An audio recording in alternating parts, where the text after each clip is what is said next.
Parlons Afrique, bienvenue dans la tribune pour le peuple, l'espace de liberté pour s'exprimer, l'émission du peuple par le peuple et pour le peuple. Ici votre serviteur Jean-Luc Oumba Bakani.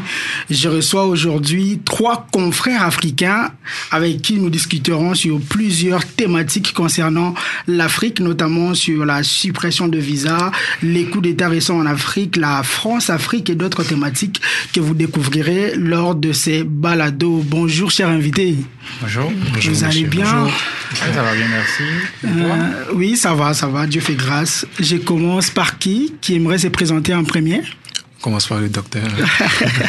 Monsieur Babatunde Akilatan, pouvez-vous vous présenter pour ceux et celles qui ne vous connaissent pas? Oui, bonjour, mon nom est François Akilatan. Bien sûr, mon autre prénom c'est bien Babatunde. Je suis politiste, doctorant en études internationales à l'Université Laval. Merci pour cette présentation. La deuxième personne? On passe à l'autre docteur. Allez-y. Oui, moi c'est Massa Mambaye. Oui. Je suis doctorant en finance à l'Université Laval. Bienvenue dans la tribune pour le peuple, monsieur. Merci beaucoup. Okay, la dernière personne? Oui, moi c'est Onésime Moukbe. Je suis étudiant en doctorat en finance à l'Université Laval. Ok, bienvenue à vous tous dans la tribune pour le peuple, cher Africain. On commence. Le Kenya envisage de supprimer les visas pour tous les voyageurs dans tout le pays africain. Première question, messieurs, que pensez-vous de cette initiative? Je commence par le docteur Akilatan. Bon, je pense que je ne suis pas encore docteur. Je suis juste doctorant. Oui, exactement. Oui. Bon, je pense que c'est vraiment une très belle initiative. C'est une très bonne politique. Ça va favoriser justement la libre circulation des personnes, je dirais. Et même des biens aussi. Ça peut favoriser la libre circulation des biens, tout ça. Parce que vous savez, en Afrique, on n'arrive même pas à comprendre pourquoi en Afrique, si un citoyen africain, je sais pas, de l'Ouest, il va au Sud ou bien il va à l'Ouest, il doit avoir besoin d'un visa. Ouais. C'est quand même pas compréhensible qu'on soit à ce niveau-là jusqu'aujourd'hui. Je pense que c'est vraiment une politique à saluer. Ça va beaucoup plus permettre la libre circulation des personnes et ça fait quand même partie des rêves de nos, comment je peux dire là, de nos grands frères. De tous les Africains. Exactement, c'est ça. Donc c'est vraiment une très bonne politique. Ouais. Moi, je salue d'ailleurs. Ouais. Ça, c'est super. Un autre commentaire? Oui, je vais laisser. Ok. Malheureusement, le climat politique de nos pays fait en sorte que nous nous mettons dans une position où il faudrait saluer ou être surpris de par la décision. Et non, en réalité, sur un continent, cela devait être une décision. Ça ne devait pas être une décision, mais cela devait être normal. C'est ça. Et ce ne serait pas maintenant, ça allait venir où il allait avoir toute cette hype autour de la situation. Ceci étant, c'est quand même à saluer. Oui. C'est quand même à saluer. C'est une décision politique qui est assez très forte. Et je rêve que les autres nations africaines également prennent le pas pour que nous finissions une fois pour toutes avec cette question de limite déjà, puisque c'est le même peuple. Oui. Donc, il ne faudrait pas qu'il y ait ces questions de papier qui restent quand même administratives pour pour inciter à une certaine division de nos peuples. On remarque aujourd'hui avec la Côte d'Ivoire qui le fait également, avec plusieurs pays, notamment avec la République démocratique du Congo. La Côte d'Ivoire a supprimé le visa. Moi, je pense que c'est une bonne idée et une bonne initiative, comme l'a dit M. Babatunde, pour permettre une libre circulation en Afrique. Un autre commentaire, vous voulez ajouter quelque chose? Justement, c'est pour dire aussi que le Bénin a cette politique aussi il y a plusieurs années. Donc, vous pouvez vous rendre au Bénin sans que vous ayez besoin de visa si seulement vous êtes africain, en fait. Okay. Donc, pour toute personne qui aimerait peut-être se rendre au Bénin, voilà, vous êtes libre d'y aller, vous n'avez pas besoin de visa. Merci.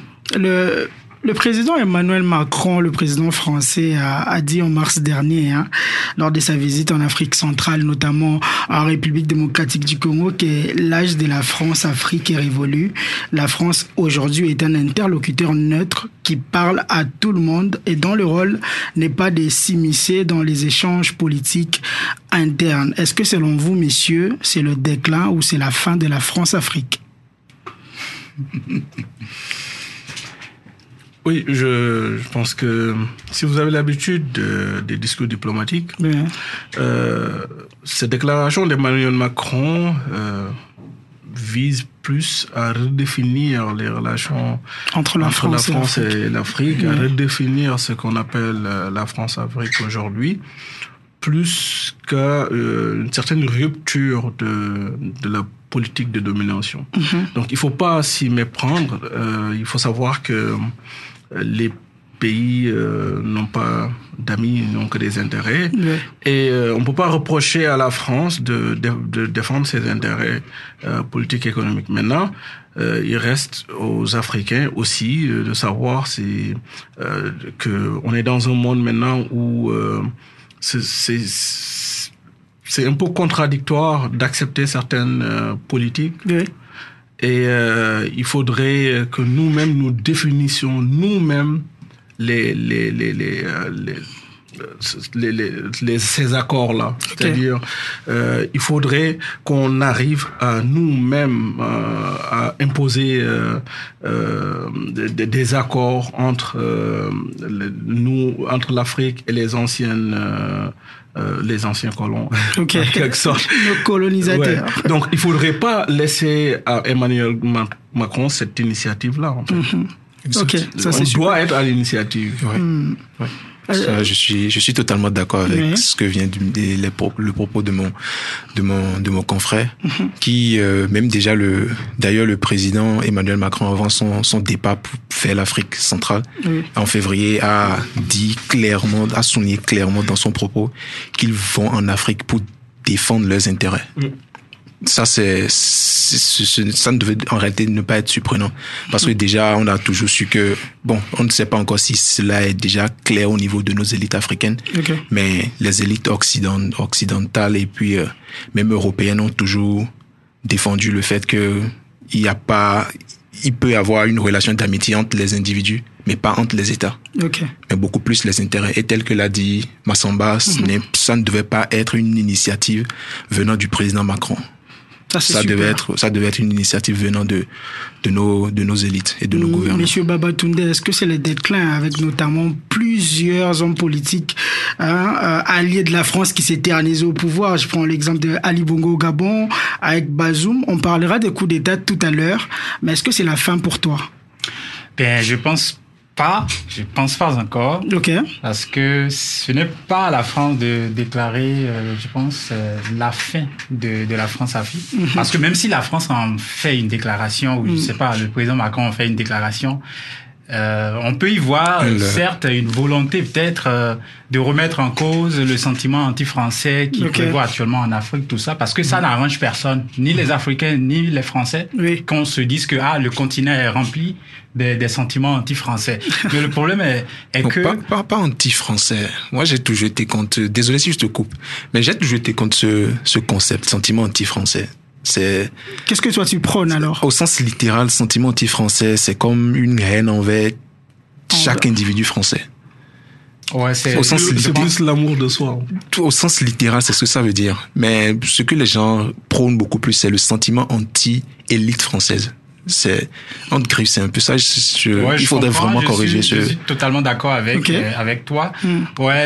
Normalement c'est ce que ça devait être normalement. Mais quand on analyse aujourd'hui, même quand vous voyez des personnalités françaises donner leur point de vue sur la question, vous voyez qu'il y a une sorte de haine, contre les Français. On sait très bien que c'est pas en réalité contre les Français que ces jeunes Africains... il y a l'histoire derrière, c'est contre les colons.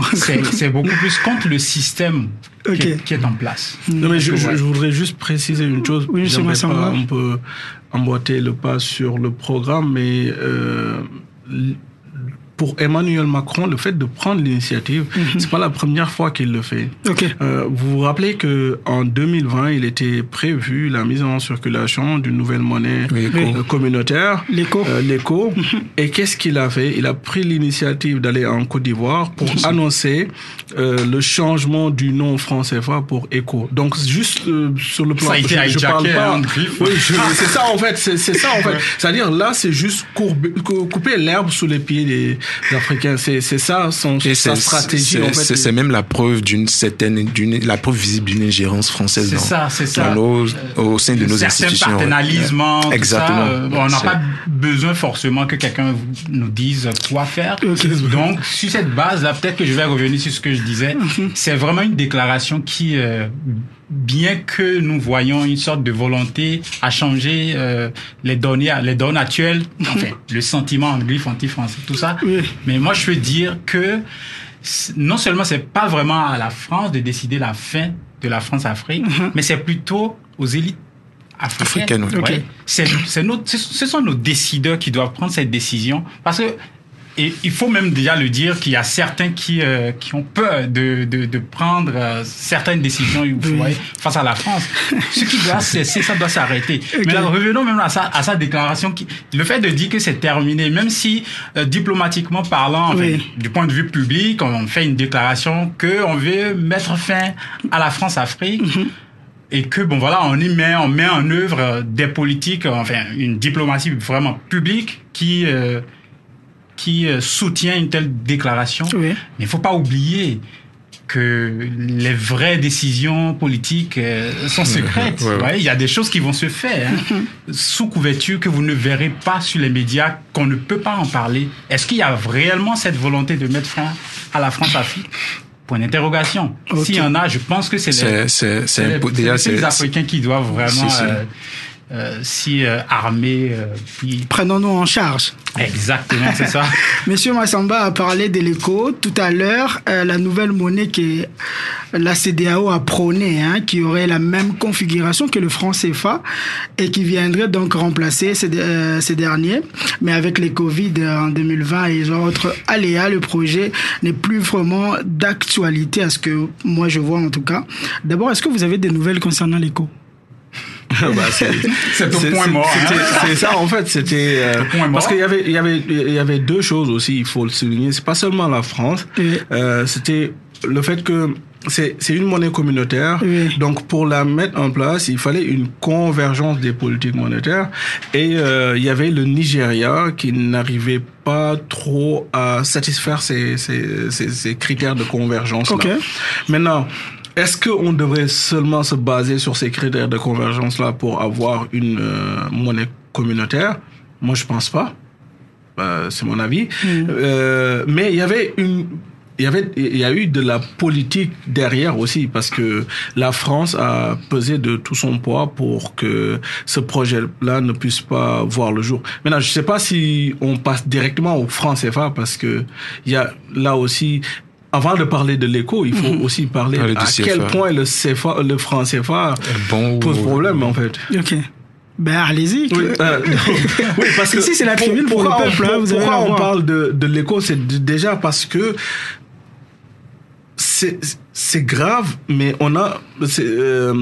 c'est dommage qu'en 2023, on parle de pays souverains, mais qui n'ont pas de monnaie, en fait. C'est ça. C'est aussi grave que ça. Monnaie, moi, je suis congolais, on a le franc congolais. Oui, mais je parle du franc CFA. Oui, c'est ça. Des pays souverains. Exactement. On est d'accord que la Côte d'Ivoire est un pays souverain. Le Sénégal, le Bénin. Par rapport à l'ONU, le Sénégal, le Bénin, c'est tous des pays souverains.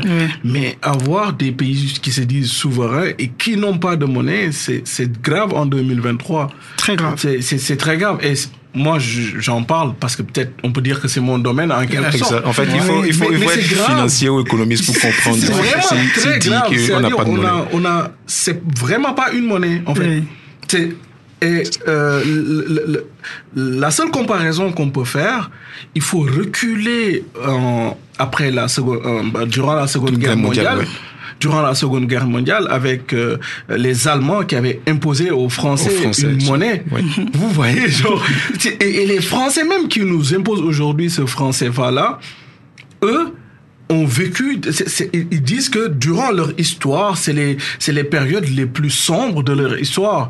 Vous voyez un peu. Et aujourd'hui, c'est ça qu'ils imposent aux Africains depuis la fin période de coloniale même. Vous voyez un peu. C'est très grave. C'est-à-dire, aujourd'hui, il y a personne. Et je sais que il y a par exemple le président de la Côte d'Ivoire, Alassane Ouattara, qui est un économiste qui est ancien gouverneur de la Banque centrale, bon, on comprend vite fait pourquoi, qu'est-ce qui motive sa position. Okay. Mais dans le fond, ce qui est grave, c'est que on a aujourd'hui en Afrique des économistes qui sont capables de défendre cette monnaie, qui n'en est même pas une en fait, et c'est très grave.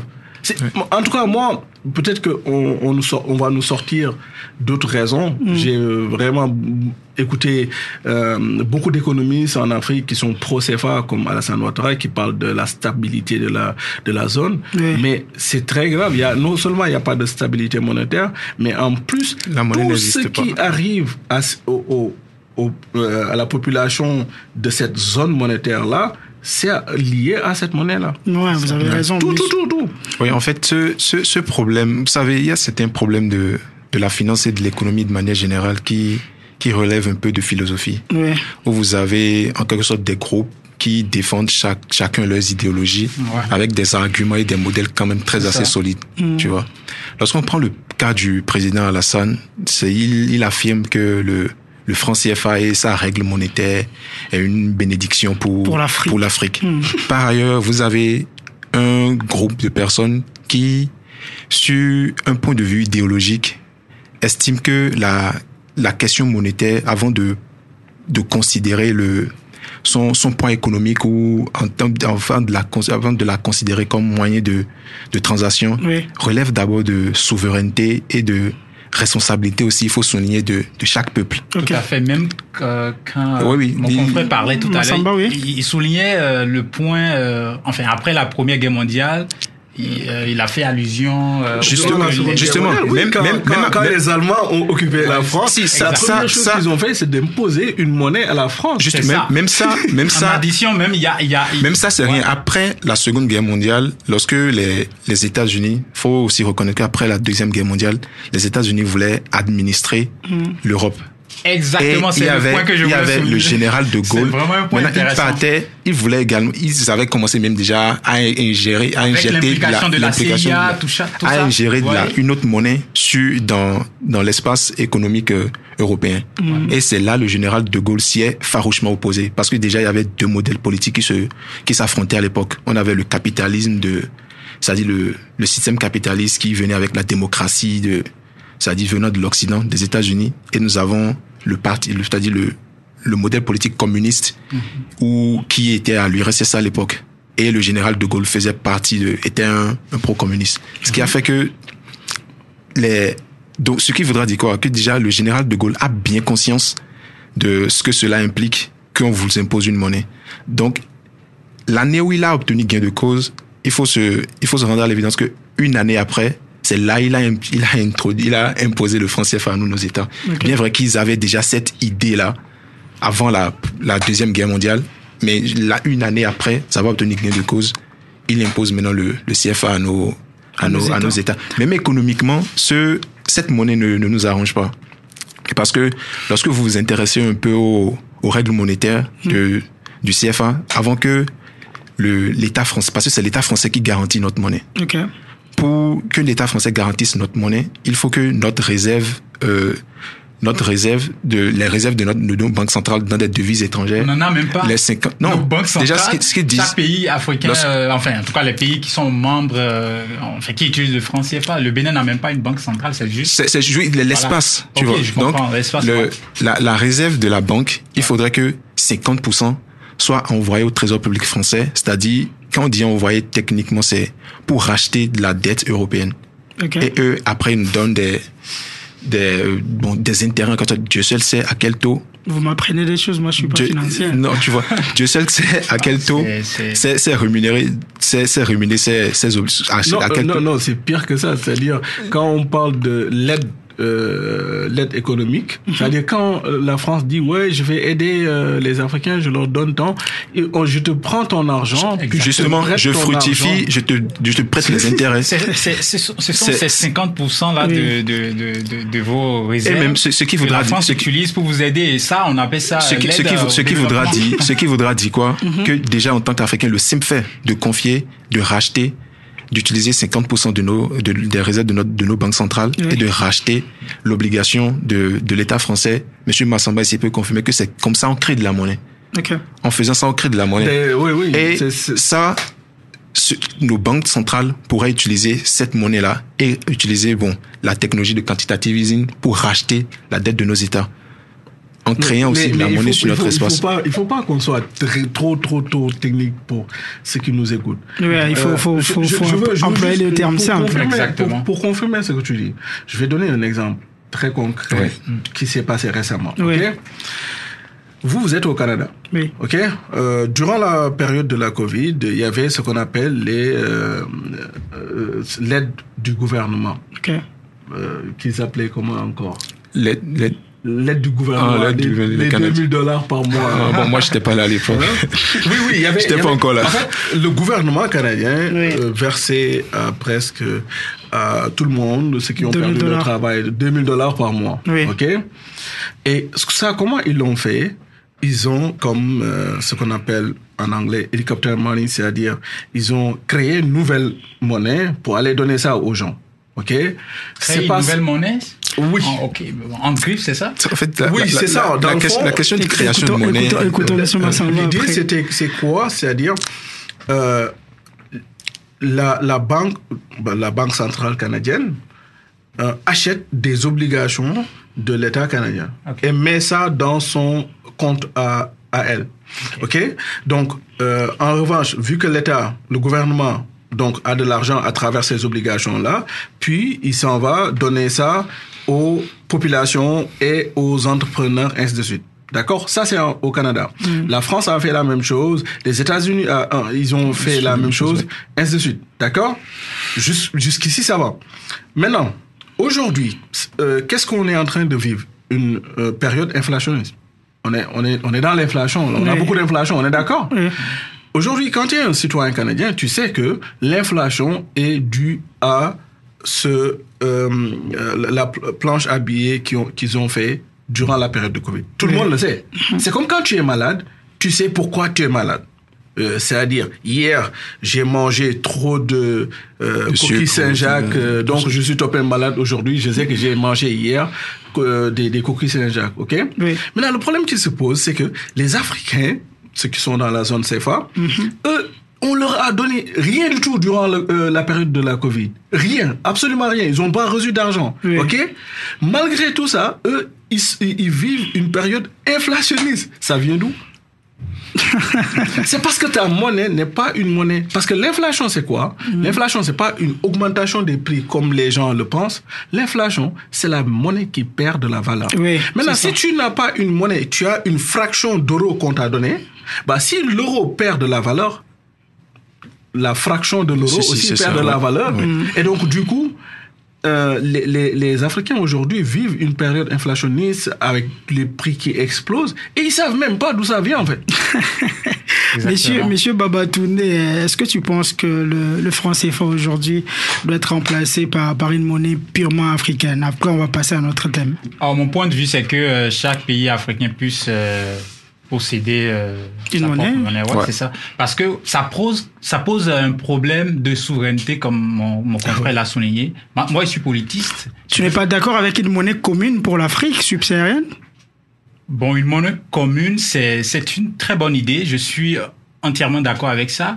Mais est-ce que, vous savez, les réglages qu'il faut pour y arriver, tout ça, je me demande, est-ce qu'on n'aura pas toujours cette ingérence Moi, je pense que ça se passe bien avec la zone euro. Mais on peut avoir les deux. On peut avoir les deux. Okay. La zone euro, avant de devenir la zone euro, il faut savoir que eux aussi, ils avaient ce qu'on appelle l'écu. L'écu, c'était quoi? C'était une monnaie que les Européens utilisaient dans les échanges internationaux. Et maintenant, au sein de l'Union européenne, chacun avait sa monnaie. Donc, chacun peut avoir sa monnaie locale. Et puis, dans nos échanges maintenant, on utilise une monnaie commune. Voilà. Ok, je discutais de ça avec des amis la fois dernière pour dire ça allait très bien avec de l'or, par exemple. Vu que nos pays ont de l'or, on peut utiliser de l'or pour faire des échanges entre des États et avoir au sein de nos... Mais pour ça, il faut d'abord qu'on n'ait plus de banque centrale. Vous avez Là, c'est votre débat entre financiers. quand on parle quand on dit à un Africain Oui. qu'on n'a pas besoin d'une banque centrale, il va dire waouh, mais qu'est-ce que tu racontes toi? La banque centrale, c'est la norme. C'est ça, ça fait partie des Vous voyez, déterminants même de la valeur En finance, qu'une non, monnaie a. non. Ouais, c'est En finance, c'est pas avoir une banque centrale en finance, c'est prendre ta souveraineté monétaire et donner ça aux banques. Ok. Et à la place, on doit faire quoi? Un État doit faire quoi s'il n'y a pas de banque centrale? Peut-être On avoir peut sa avoir propre une réserve nationale. Ok. Une réserve nationale, ça veut dire que c'est l'État qui crée, c'est au gouvernement qu'on donne la création monétaire. Mais dans un système de banque centrale, c'est les banques. Et les banques en Afrique, on sait que toutes les banques sont les filiales de groupes français, et ainsi de suite. Donc, tant qu'on ne pourra pas se départir de ce système de banque centrale-là, baser une monnaie sur l'or ne va donner aucun résultat parce que la création monétaire dans un système de banque centrale est donnée aux banques. Les banques font la création monétaire avec les prêts. Oui. Okay? Donc les banques prêtent de l'argent ex nihilo, c'est-à-dire sur la base de rien du tout. La banque ne prend pas ton épargne pour prêter ça à d'autres personnes. Ok. La banque crée de l'argent de nulle part pour te prêter ça. C'est ça qu'on appelle la création monétaire. Justement. On va continuer avec ces sujets lors d'une autre émission parce que je sens qu'il y a beaucoup de commentaires à ces sujets. Tout à fait. Plusieurs coups d'État en Afrique en 3 ans, notamment au Mali. Août 2020, le président Ibrahim Boubacar Keïta est renversé par des militaires. Un gouvernement de transition est formé en octobre. En mai 2021, les militaires arrêtent le président et les premiers ministres.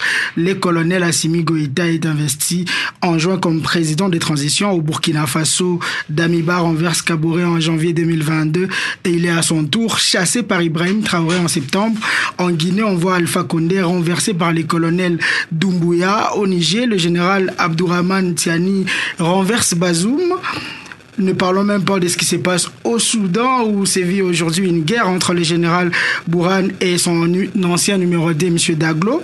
Et aujourd'hui, il y a Brice Oligui Nguema qui vient de chasser, si on peut le dire, M. Bongo. Pourquoi tous ces coups d'État en Afrique? Qu'est-ce qui, selon vous, cause aujourd'hui cette vague de putsch en Afrique?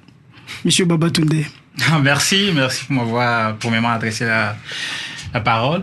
Je pense que c'est vraiment un problème d'ingérence étrangère. Okay. Un problème d'ingérence étrangère que la jeunesse africaine voit aujourd'hui comme étant une menace. Une menace à laquelle il faut réagir.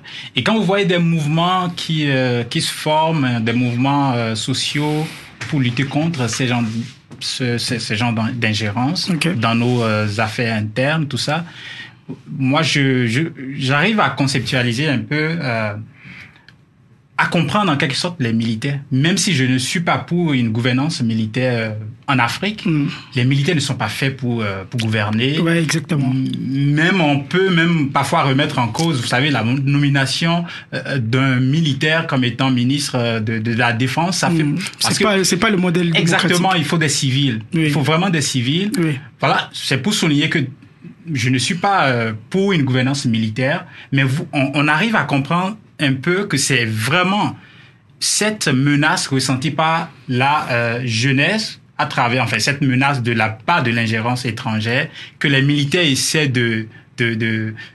comment je peux le dire là, de comprendre. Ils comprennent, hein, les militaires comprennent la jeunesse, ils savent très bien que on fait face à une certaine menace à laquelle il faut agir. Donc vous comprenez ça, vous comprenez ces coups d'État aujourd'hui. Mais ça se voit, même s'il faut pas, enfin, on ne soutient pas un coup d'État. Oui. Moi, je ne soutiens pas un coup d'État, mais on y voit vraiment un problème, une sorte de menace à laquelle les militaires pensent qu'il faut agir. une menace qui est créée par l'ingérence étrangère qu'il faut coûte que coûte lutter contre, en fait. C'est ce que moi je pense. Monsieur Massamba, est-ce que finalement ces coups d'État ne reflètent pas le ras-le-bol un peu du peuple? Est-ce que c'est pas une autre forme de l'autodétermination, le droit de peuple à disposer d'eux-mêmes, article 1-2 de la Charte de l'ONU, mais aujourd'hui par le biais de l'armée? J'aurais tellement aimé que ça soit le cas. J'aurais tellement aimé que ça soit le cas. En fait, pourquoi je le dis, il y a deux choses. Oui. Pour moi, ces coups d'État sont dus à deux choses. C'est d'abord la formation militaire et ensuite l'échec des intellectuels africains. Pourquoi je parle de la formation militaire? Vous savez, quand je faisais ma licence 2 en mathématiques, j'ai fait un concours au Sénégal. C'était le concours d'entrée dans les grandes écoles militaires. Ok. Donc, le concours, ça te permettait... c'est un concours que j'avais réussi et normalement, je devais partir dans un camp militaire aux États-Unis qu'on appelle West Point. Ok. Donc, finalement, les profs étaient en grève, je ne suis pas parti. Heureusement, je le dis même. Voyez, maintenant, qu'est-ce qui se passe? Donc, ça veut dire que nous, nos officiers militaires sont formés à l'étranger. Mais vous pensez que quand quelqu'un vous offre, même un Américain, pour un Américain de rentrer à West Point, c'est tout un problème. C'est un sérieux problème pour un Américain de rentrer dans ce camp militaire-là. Okay. Donc, vous croyez qu'ils offrent ça gratuitement aux Africains? Non. Ça c'est vous prix de quelque chose. Comment on appelle ça? L'actuel président de la je sais pas, Poussis de la Guinée, était formé aux États-Unis. Ok. Celui du Mali, formé en Russie. Vous voyez un peu, c'est-à-dire, j'aurais aimé que ces pushs-là soient l'émanation de cette colère du peuple, tu vois. Mais malheureusement, ce n'est pas le cas. Il y a des gens qui sont derrière et qui tirent les ficelles. Mais apparemment, le peuple est content. Personne ne proteste. Mais vous voyez, le peuple est ce qu'il est, en fait. Malheureusement... Vous pensez que le peuple n'est pas conscient de ce qui se passe? Je ne pense pas. Je ne pense pas. Pourquoi? Parce que on a tout fait pour que le peuple ne soit pas conscient de... regardez en Afrique, le secteur qui est le plus en recul en Afrique, c'est le secteur de l'éducation. Pourquoi on est là? Pourquoi on est là? Sinon, on allait rester en Afrique. Qu'est-ce que tu en penses? Oui, c'est-à-dire, j'ai mes deux... Est-ce que tu es d'accord d'abord avec ce que M. Massamba dit? En partie.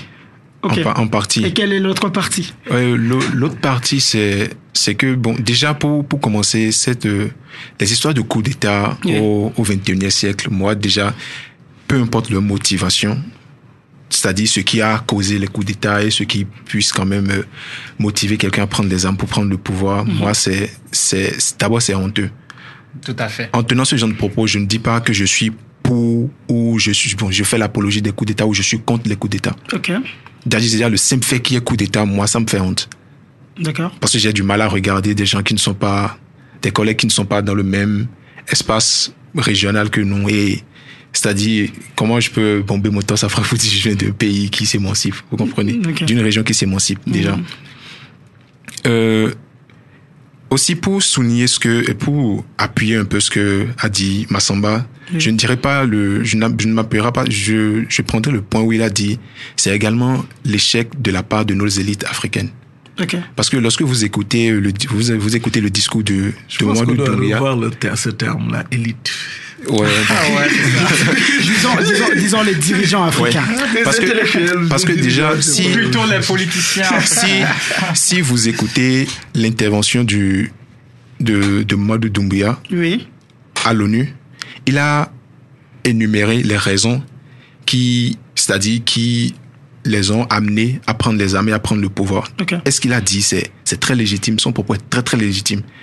Que vous soyez pour ou contre les coups d'État, vous l'écoutez, vous lui donnez raison. Il a dit quoi exactement? Il a dit que déjà il y a des coups d'État constitutionnels, que personne ne parle de ça, ce qui est très vrai, où il faut attendre 6 mois des élections pour réviser la Constitution et insérer un 3e mandat pour permettre à un candidat d'y aller. Ça, les dés sont déjà très pipés. Et aussi, moi ce que je dis, c'est qu'il faudrait revoir le modèle politique de nos pays. Mais C'est vraiment pas de démocratie, mais est-ce que c'est vraiment c'est-à-dire, la démocratie au sens, lorsque vous prenez la démocratie au sens théorique, je ne pense pas qu'il y ait meilleur modèle politique que ça. La démocratie au sens théorique, je dis. ok. Mais dans Pouvoir du peuple par le peuple pour le peuple. Exactement. Ce qui a déjà été le cas c'est-à-dire, c'est toujours ce que défendu les Karl Marx et tout ça, prolétaires de tous les pays, c'est-à-dire défendre tout ça. Mais lorsque vous voyez son application par l'homme, c'est que vous êtes dégoûté, surtout chez nous en Afrique. Mais est-ce que la démocratie aujourd'hui est un bon régime pour les Africains, monsieur le politologue? Bon, moi je suis. Parce que ça marche pas. Moi, je vais vous dire après ce que j'en pense.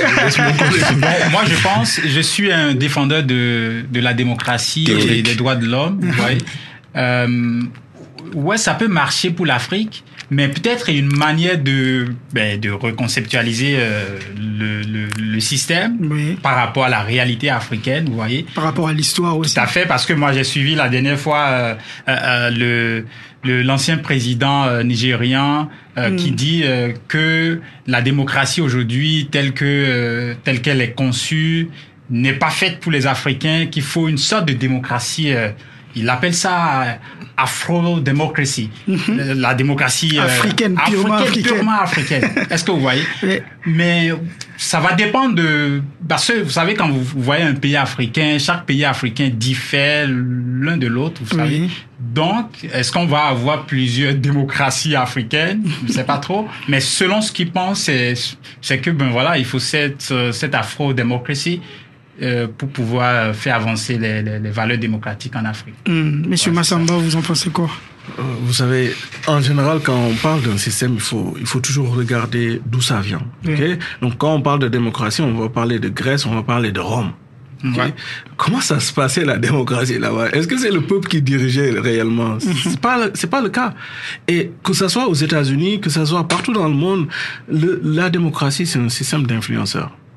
Moi, je ne fais aucune différence entre les politiciens qui sont dans un système démocratique et les influenceurs sur Instagram. Pourquoi? Je m'explique. Dans la démocratie... C'est fort ce que tu dis. Hein? Oui, c'est très fort ça. On l'écoute. Je vais vous expliquer. Vous avez un influenceur, qui est sur les réseaux sociaux. Il y a toujours une marque qui est derrière. Donc, lui, l'influenceur, son rôle, c'est quoi? C'est d'avoir le plus d'attention possible des gens. D'influencer le plus de gens possible. Et sur la base de ce niveau d'influence qu'il a, il va aller marchander ça auprès des annonceurs, ce qui lui font les entreprises qui sont derrière pour lui donner des pubs, des contrats de pub, etc. Donc lui, maintenant, les contrats qu'on lui donne, il va même pas vérifier si c'est bien pour ses followers ou pas.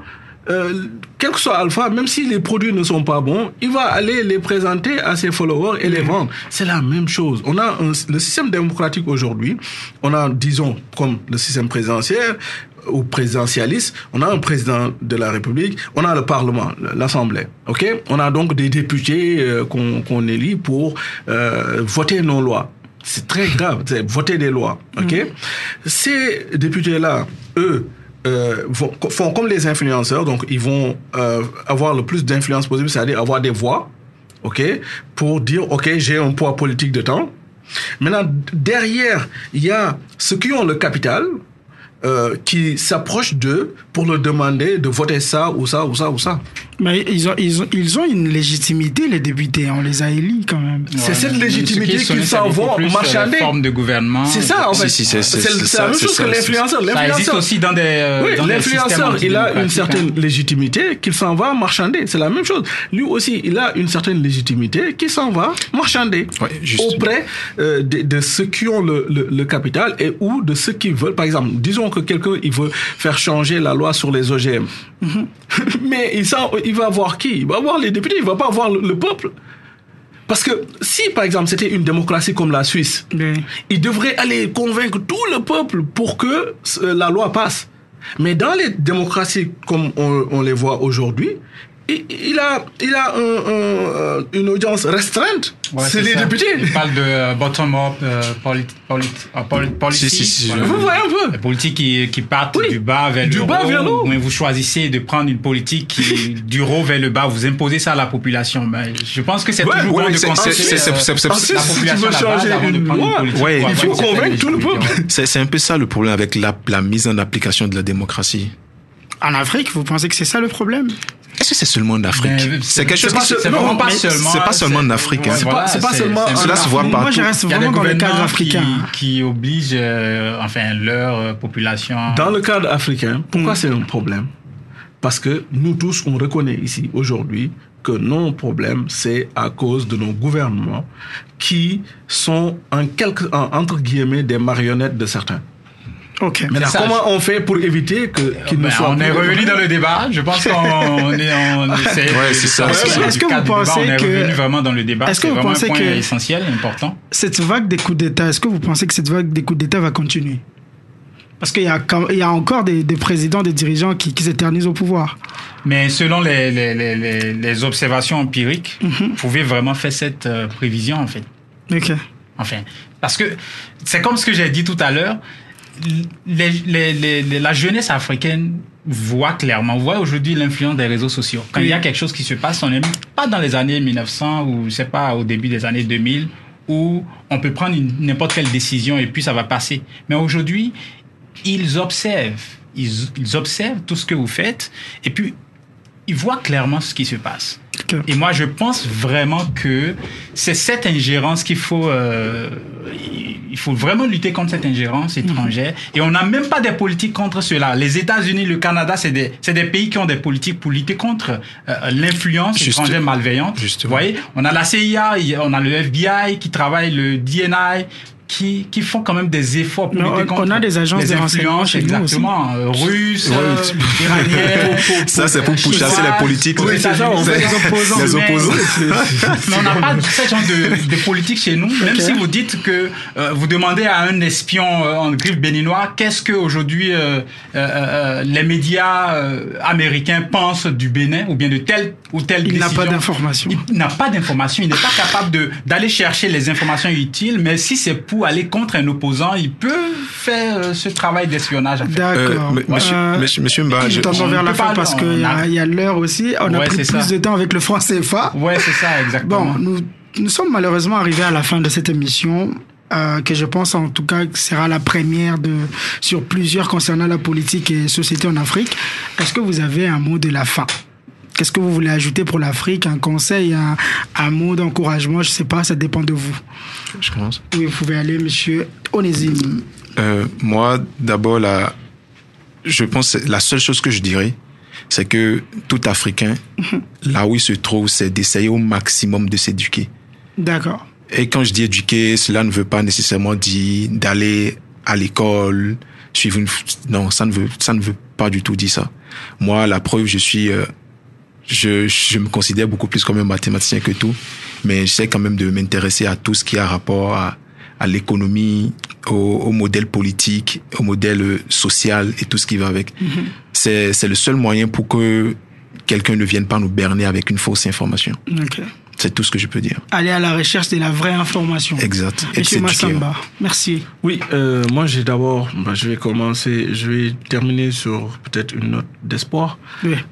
pour dire aux Africains, écoutez, aujourd'hui on est sur une tendance, une tendance positive du réveil des peuples. Et j'aimerais juste le rappeler ceci, c'est que la Révolution française a démarré en 1789, mais elle s'est terminée en 1863. Okay. Donc, il faut savoir qu'une révolution prend du temps, ça prend du temps. Le plus important, c'est pas nous. Le plus important, parce que tu sais, l'homme ne vit que peut-être 75 ans ou plus, ou moins même des fois. Mais c'est sûr que on s'en va vers quelque chose où on espère que ça va être le mieux pour les Africains, mais c'est sûr que on est dans une pente et les choses vont de plus en plus changer.